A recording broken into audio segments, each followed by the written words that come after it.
where it kind of breaks down. I'm going to try to not go over my time. So who are we, why you should listen to us? Nate's got a master's degree, I've got a master's degree, Dr. Mike, doctor of chiropractic, but also athletic trainer. A very unique eye of when we get treated by Mike, he's not like, let me treat this. He's like, let me see you move. We're going to see what doesn't work right, what's causing it, and then he works to fix it. And when you do one sport or one sport too long, your body starts moving wrong. You know, kind of like as adults, I work at a desk too much. Your elbows hurt. Anything, your body sends signs of when you do too much of it. But we've been open since 2002, been working with athletes for a very long time. And so what hits me is seeing the de-evolution of our athletes as technology increased and travel teams increased. So think about it, we live in Manasquan. I always say we have one of the best basketball teams in the state. I've never seen one pickup basketball game here, street ball, never, okay? So those are things that are red flags that tend to work against us. Come on in, you can grab a seat. Thanks for coming back. All right. We call this a broken model, right? Training should have a system, meaning here's where we start you, here's where we progress you. It's very much like going to school. I learn the alphabet, then I learn like to write a word or a few words, and you know, we build the students up to it. If you're smarter, maybe you skip a grade and so on. But in sports, we just throw everybody in, and in America, the toughest thing is some of the coaches are not really understanding what is the difference. Like, okay, Liam could do, what grade are you in? 7th? 6th grade. Jackson's in 7th grade. You know, what do I need to do to prepare his body? They're probably about the same age, so we have the chronological age, but then we need training age. That's where their body is, like, what is their body, what have they done? They have a strength training background. They're going to be more capable of somebody who doesn't. And so we have training age, we have biological age. Two kids around about the same age look totally different. Okay, sometimes we have kids in here, it's been a while. I remember there was a kid in here, he wound up going to play football at Burton Catholic. He was from Toms River. I kept forgetting he was 14. He looked like he was a man. He looked like he was 19. So he had the physique, but he didn't have the training age. So he had a high biological age. He looked 18 to 19, but he was 14. We train you blending all that together and basically look at where you are in season. What are they doing in season? We can't overuse certain things. What is the sport they're in? We don't do the sport specific, that is the sport, and that's kind of a buzzword that pulls parents in.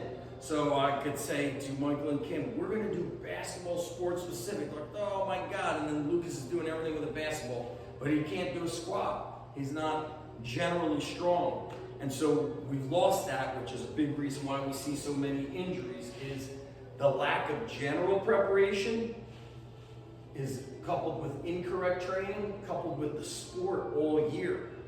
So if the body can't handle it, it will break. So if you don't give the athlete a rest, the body breaks. And you know, we got baseball players here, Cecilia plays tennis, right? Anything else? Tennis. And Lucas is in basketball. I trained a basketball player, and he was a 6th grader, and he broke his foot jumping rope. And the dad was like, whoa, what the heck happened? So I had to break it down for him. I had to say, you know, jumping rope is something anybody should be able to do. What sports do your son play outside of basketball? Nothing. When did he start playing travel ball? I don't know, age 6, age 7. I go, okay, 6 to 7 years of 11 months of sprinting and jumping, his body broke. So he needed basketball. Then he should have done something else in the spring, something else in the fall. But the business model of these sports is, and I live with my kids, this travel team, if you're with us, you have to play fall ball. You have to do, they kind of, you know, it's great for business, it's a multi-million-dollar business, but it's killing our kids. Things that our kids do now, okay? They show up late, they can't get here on time, then they have to leave early. Then they're not like crushing the workout because they got to get to the next workout. Even in season, they're in here, they wrestle at school, then they go to wrestling club. We're playing baseball for middle school, then I gotta go to travel baseball. So what our kids are doing today is, so when I was in school, a kid played baseball for 4 years. That was about 12 months of work, and then they had like a bit of a summer thing. Now they're doing 4 times the amount of work in 1 year. Does that make sense? So it's backfiring on our kids, which is why athletic strength training is more important than ever before. But because we don't see them as much, it takes longer to get results. It used to be like, I used to tell parents, your kid will feel results in 2 weeks. It's not like that anymore. They're too kind of far behind the 8 ball. Buzzwords and fads and gimmicks I talk about a lot. In baseball, arm care, core strength. They'll say that with you. If you're a basketball player, they'll be like speed and agility. True speed and agility comes from free play. Going and playing pickup basketball, soccer. That's what we do during our warm-ups. You know, my daughter played a lot of tennis. I used to say to her, I say, Summer, I should take you to like a park and like, not tell you, but like tell the guys, if you could beat my daughter, I'll give you $20. So she would learn like street tennis versus always the, you know, that's something pros brother would probably do. Street tennis, so she could learn to play without perfect rules. And that's how you gotta get better. Luckily, living by the beach, we have more of that. But as you creep up north, I used to live up north, you don't get it as much because the kids just go from school to club. I'm gonna touch on this, and the mastering the mundane. This could make the biggest difference in the health of your son or daughter. So the sleep, you know, if I go to bed at 10, if I'm in bed at 10, but I'm on my phone till midnight, that's 2 hours a night. Now we're gonna say that's 10 hours a week. So now across the month, we're down 40 hours. And that crushes our kids. It's not like when I was young, it's like 10 o'clock, lights out. They're always like turned on by the phone, and so they're always operating at a deficit because they don't get enough sleep. Nutrition. We drive everywhere, so now dinner is at Wawa. Dinner is on the road. Dinner used to be chicken and rice, spaghetti and meatballs, home-cooked, healthy meals. We have our nutrition thing. You know, I always make my kids breakfast. I pack lunch in a thermos, chicken and rice, hamburger, this and that, like an old farm type meal. And mindset we're going to talk about, and sports skills. Right now we're seeing the sports skills, the more elite you are younger, you could dominate the competition. But if they can withstand the rigors of sport, when they get to college, they'll peak. But what we're seeing is a lot of kids are just emotionally burnt out by the end of high school. They don't even want to do it. So that's something. We're gonna touch on these that my buddy Travis Mash posted this stuff on X or Twitter. Travis was a world champion powerlifter, Olympic lifter. He was on the bobsled team. He's down in North Carolina, trains a ton of athletes. And I thought what he said about this kind of will wrap everything up and bring it home. Then Nate will take over. He's like, master the mundane. He always spoke about this. He trains the, does he train the junior weightlifting team anymore? I don't think so. He does. Used to. Still does. 20 and under. In America, weightlifting, Olympic lifting, we get killed by like Bulgaria and all those kind of places. But then Travis comes on and built the culture and took what they did to weightlifting. And who did he get as the weightlifters? Former football players, former basketball players, athletes that were like out of sports. She says, I asked about sleep, nutrition, at-home mobility. Are you on a foam roller? Rolling out the legs, getting the back taken care of. Sports psychology. This is a tricky one. Only 6 masters of the mundane in 28 years. Travis has had a bunch of different gyms. So those athletes have done pro sports, Division I. He's down in North Carolina, so a lot of kids in that Wake Forest area. Here's what he said. This is the toughest one to develop because of everybody being coached. A love of hard competition is more rare than genetics. So genetics, you know, Michael, how tall are you? 6 what? 6'5". 6'5", okay? When I see a high school football team with 2 kids that are 6'5", that's a playoff team. Even if the kid isn't like the most skilled, you're big, okay? Genetics, you got them or you don't. But if they're not ready and loving to compete against hard competition, Then at the higher level, they'll kind of struggle. So your kid could get to the top 80%, or I guess that would be called the top 20%. Some of my genetic freak athletes will crumble when competition gets hard, I assume because they spent their life crushing everyone. So when they finally reach athletes at their level, which is usually college or kind of championship, high school, unfamiliar territory.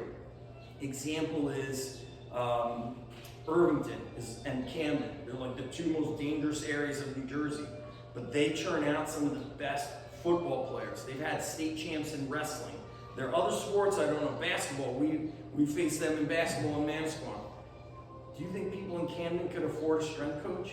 They're eating SpaghettiOs that, you know, our parents fed us. They're worried about getting shot walking from school to home. But they're, you know, fighting for milk. They're fighting to get out. I always say it, you know, we grew up here, you know, my daughter's gonna go to Bucknell. If things go wrong, what's the threat? She's coming back to Manasquan. And so we got our kids out of, you know, the bad place or whatever, but what are they fighting for? You know, and so it's really hard. I think where my daughter got it was, her earlier coaches were a lot of Russian coaches. Very tough, competing was very hard. She also would play in Florida against international players who were also, it was like their sport was ticket out of country. And that competitive fire is a big make or break at the highest level. All right, now does everybody need to go there? A lot of our kids are going to utilize sports as a vehicle to get them into a great school and to leverage that, and then to be able to network and have people that, like when I coached at Lee, I always said the network was amazing. At the banquet, there's men in their 70s standing there talking about, Liam just graduated, Liam is coming to work with me for our team. The building was built by 8 alumni, $25 million. So we're utilizing sports, and our goal is to help your kids be great so they get into the next place that helps take them to the next level in life. So Travis says, I firmly believe mastering the mundane can get you to unbelievable heights just from that one trait alone. Sleep, training consistency, stretching, and kind of just taking care of your body. But then here's where things get a little tricky. I'm too busy. At my high school, kids tell me they don't know how to turn on a stove. You know, they don't know how to do laundry, so we got to teach our kids some independence. My mom won't cook that way. Back in the day, I used to tell kids, go to 7-Eleven, get eggs. It's 99 cents. I can't say that anymore. Now it's like 10 bucks for eggs. But the food that way, it takes a lot of work as parents. You got to kind of have these 2 or 3 meal prep days. Cook in quantity so that your son, daughter is always stocked in the fridge with healthy foods. And the truth is, we are too busy. Okay, Sarah didn't even go home. Baseball, like, it's killing us. Okay, it's a broken model, and so it's hard. There's no instant gratification, and it's not fun in the moment. Sometimes you guys are going to have, you know, baseball. What other sports are you in? Football and basketball, 3 sport. Jackson, just 1 sport, right? 1 sport. We got to get him something else, even on a recreational level. But here's the tough thing. The recreation programs are dying because everything is going to travel. But I think what we can do, Pro lives in Wall, you know, I'm here, is parents have to kind of bring back a resurgence of recreation, free play sports. It's going to be kind of semi-organized, but I think what it does is it's going to give them a break from the specificity of sport, and then builds overall fitness and durability. And I think that is my last one. Oh, this is the advice I give when parents call me. Right, I have 2 things. I say, you know, or I always say to Nate and GB, even though GB works with our adults, I say, you know, we're very like, we're gonna put a line down the middle of a piece of paper. What is best for the athlete, what is not. And then we go here, even if it means losing money. So when parents say, how long should I train for? I go, we got 2 options. I'll tell you the dad option, and then I'll tell you the strength coach option. So as a parent, I know the stress of sports. So I'll tell another parent, we have a 3-month and a 12-month. Do whatever is in your heart and your family agrees on. I don't want us to stress you out emotionally, schedule-wise, financially, any of that stuff. Then I say the reality is our best athletes train all year round. That's the truth. When kids train on their own, it's just dangerous. It's ineffective. At my high school, they have a free lunch block. Baseball players bench Monday through Friday. Like they don't care. I'm like, dude, you're gonna kill your shoulders. They don't, it's just crazy. And then we see videos and I try to really educate. I don't know why, we thought more information would educate, but it hasn't. It's just overwhelmed people. And so we just say, listen, is this better? Yeah, of course it's better. But you gotta do what's in your heart as a parent. And I've always been pretty hands-off on the sidelines with everything, but it does hurt when your kid is not succeeding. And so what do? We find edges to get them better. But there's also part of it where we could shout and yell all day. It's up to the kids to do and follow through. We're kind of like, I don't know what we're like the vehicle for it. So it's up to them to do it. Training on again, off again. At my high school, this is super common. Nobody gets better. I'll see a kid 2 years later, they're the same. So the consistency is those who really win at the most. Even if it's once a week, that's 100% more than zero. Sounds like it's not a lot, but if you miss a week, now we're at 2 weeks, and that's when the decline starts to happen. So Nate's gonna take over from here, then Dr. Mike, and then we're gonna do some Q&A at the end, okay?